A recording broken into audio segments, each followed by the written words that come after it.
Assalamualaikum dan salam sejahtera. Bertemu lagi kita pada kali ini. Pada kali ini kita akan mengupas satu lagi tajuk yang terdapat dalam pendidikan kesihatan, iaitu pengurusan mental dan emosi. Dalam pengurusan mental dan emosi, kita akan mengupas satu tajuk, iaitu kemurungan. Kemurungan juga dikenali sebagai Major Depressive Disorder. Dari segi saintifik, kemurungan merupakan salah satu penyakit mental yang dihidapi oleh kebanyakan masyarakat di seluruh dunia. Kemurungan juga boleh mempengaruhi emosi, sikap, tingkah laku dan cara berfikir seseorang individu. Apa yang lebih memburukkan lagi, kemurungan boleh menjejaskan kehidupan normal seharian seseorang individu. Menurut salah satu kajian, dianggarkan 8 sehingga 12% penduduk di Malaysia menghidapi masalah kemurungan. Sekarang kita akan lihat apakah punca yang menyebabkan berlakunya kemurungan. Pada lazimnya, kemurungan bermula pada usia remaja. Akan tetapi, kemurungan juga boleh dihidapi oleh kanak-kanak. Para penyelidik percaya kemurungan ini boleh berlaku disebabkan oleh beberapa faktor. Antara faktor-faktor menyebabkan berlakunya gangguan seperti faktor genetik, faktor biologi, faktor persekitaran dan faktor psikologi.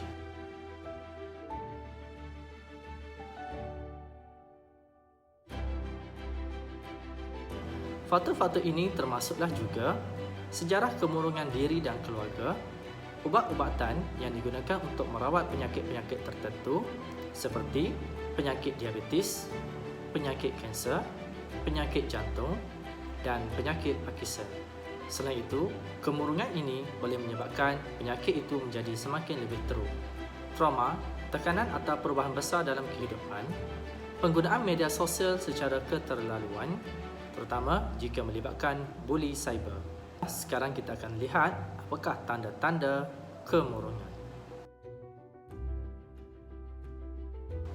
Tanda dan simptom kemurungan berbeza bagi setiap individu. Ada individu yang menunjukkan tanda yang kurang, manakala ada individu yang menunjukkan tanda yang sangat ketara. Contohnya, sesetengah individu yang mengalami kemurungan mungkin merasa sedih, manakala ada individu yang lain pula sebaliknya. Tanda dan simptom ini boleh berbentuk sama ada dari segi emosi ataupun fizikal. Beberapa tanda dan simptom boleh dilihat seperti berikut. Yang pertama, berasa sedih, risau atau hampa. Perasaan ini boleh berterusan tanpa pulih atau hilang. Yang kedua, seseorang individu boleh menjadi cepat marah dari kebiasaannya. Tahap toleransi menjadi lebih rendah dan boleh marah disebabkan oleh perkara-perkara ataupun hal yang kecil. Yang ketiga, berasa tidak berupaya, tidak berharga dan bersalah. Individu seperti ini akan merasakan dirinya tidak dihargai ataupun hidup tidak bermakna, terlalu memikirkan kehilangan ataupun kegagalan. Yang keempat,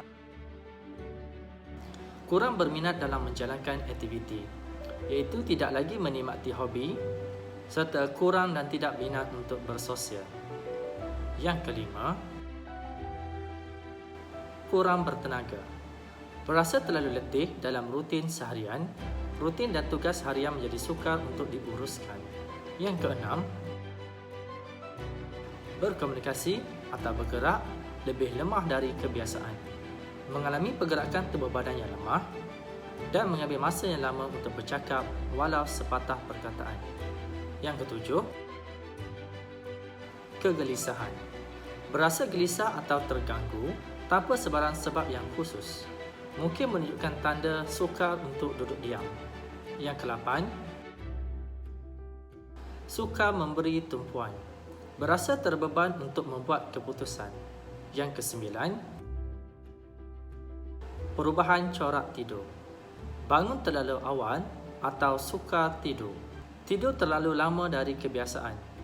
Yang ke-10, perubahan selera atau berat badan, makan terlalu banyak atau tiada selera makan, lazimnya mendorong kepada pengurangan ataupun penambahan berat badan. Yang ke-11, perasaan atau percubaan membunuh diri. Individu merasa ingin membunuh diri atau merancang untuk membunuh diri. Dan yang terakhir, rasa sakit yang sukar digambarkan.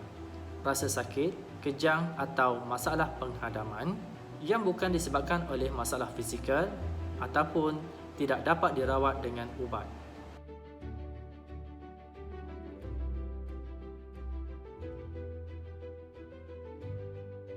Kumpulan individu yang berbeza juga menunjukkan kemurungan yang berbeza, seperti kaum wanita.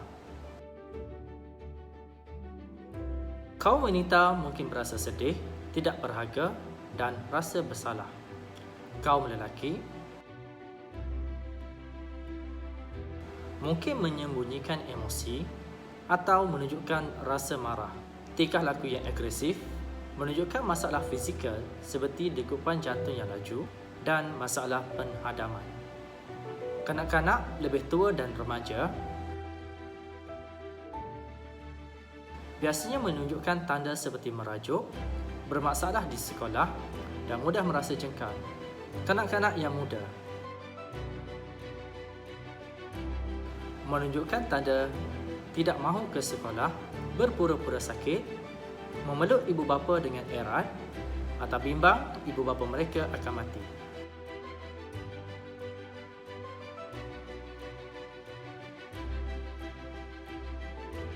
Bagi menangani kemurungan, individu haruslah mendapatkan bantuan. Jika merasa kemurungan, boleh dapatkan khidmat nasihat daripada pakar-pakar ataupun doktor perubatan. Terdapat 3 cara bagi menangani masalah kemurungan, iaitu perubahan gaya hidup seperti senaman, tidur secukupnya, perhubungan sosial dan pemakanan yang sihat. Yang kedua,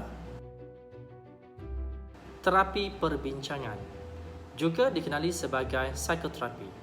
Dan yang ketiga, melalui pengambilan ubat-ubatan.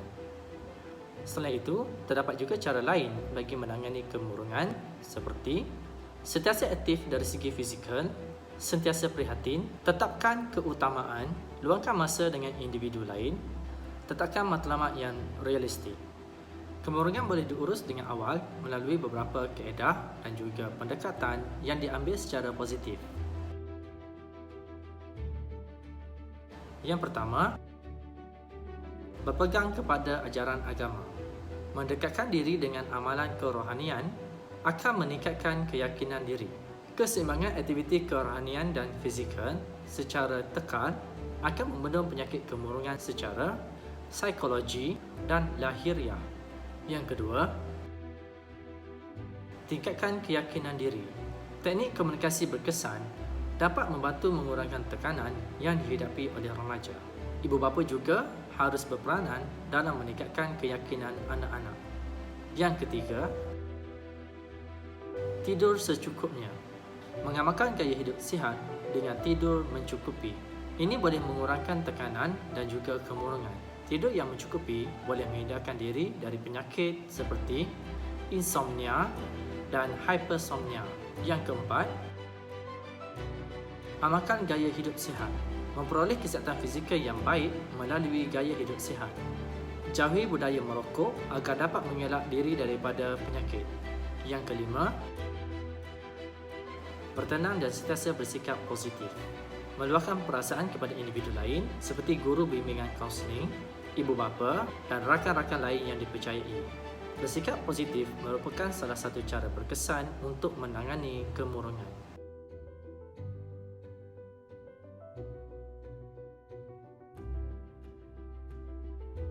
Semoga perkongsian kali ini akan memberi manfaat kepada semua. Sekian, terima kasih.